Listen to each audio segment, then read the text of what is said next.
কাঁচকলা দিয়ে এরকম পাতলা মাছের ঝোল মাঝে মধ্যে খেতে কিন্তু বেশ ভালোই লাগে। নমস্কার বন্ধুরা, কিচেন অপশনটাই চ্যানেলে আপনাদের স্বাগত। আজকে এই রেসিপি কাঁচকলা দিয়ে জাপানি পুঁটি মাছের ঝোল।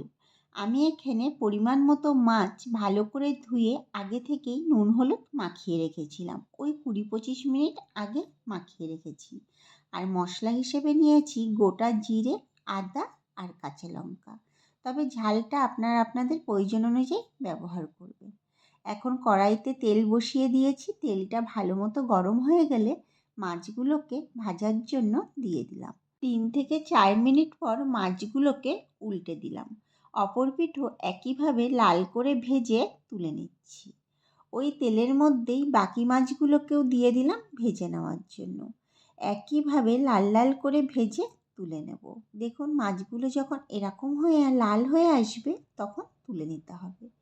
তেলের মধ্যে দিয়ে দিলাম গোটা জিরে আর তেজপাতা ফোড়ন। ফোড়নটাকে কয়েক সেকেন্ড একটু ভেজে নেব। এবার কেটে রাখা কাঁচকলাগুলোকে দিয়ে দিলাম। তবে কাঁচকলাগুলো কিন্তু আমি অনেকটা আগে জলের মধ্যে ভিজিয়ে রেখেছিলাম, যাতে কাঁচকলার কষটা ভালো মতো বেরিয়ে যায়। আপনারা চাইলে একটু ভাপ দিয়েও নিতে পারেন।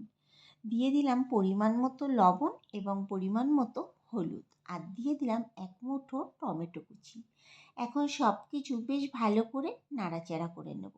টমেটোটা যখন একটু নরম হয়ে আসবে তখন এর মধ্যে বেটে রাখা মশলাটা দিয়ে দেব। ওই আদা জিরে লঙ্কা যে মশলাটা বেটে রেখেছিলাম সেই মশলাটা। এখন অল্প অল্প জল দিয়ে মশলাটাকে কষিয়ে নেব। দিয়ে দেবো 1/2 চামচ মতো কাশ্মীরি লঙ্কার গুঁড়ো, যাতে কালারটা সুন্দর আসে। আপনারা না চাইলে কাশ্মীরি লঙ্কার গুঁড়োটাকে স্কিপ করে যেতে পারেন। গ্যাসের ফ্লেমটাকে মিডিয়ামে রেখে মশলাটাকে কষিয়ে নিয়েছিলাম। মশলাটা যখন এরকম শুকনো শুকনো হয়ে আসবে তখন এর মধ্যে দিয়ে দেব পরিমাণ মতো জল। ওই 3-4 মিনিট ধরে মশলাটা কষাতে টাইম লেগেছিল। যখন ঝোলটা ফুটে উঠবে ভেজে রাখা মাছগুলোকে দিয়ে দেব।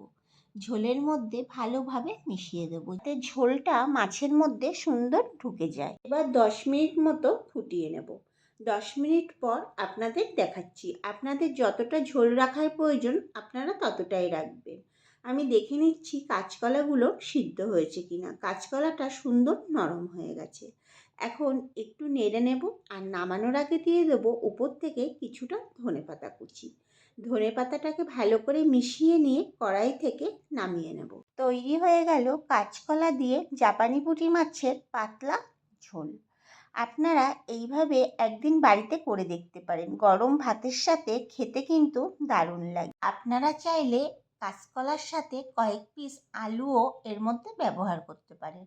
ভিডিওটি ভালো লাগলে আমার চ্যানেলটিকে সাবস্ক্রাইব আর ফেসবুক পেজ থেকে যদি দেখে থাকেন পেজটিকে ফলো করে দেওয়ার অনুরোধ রইল।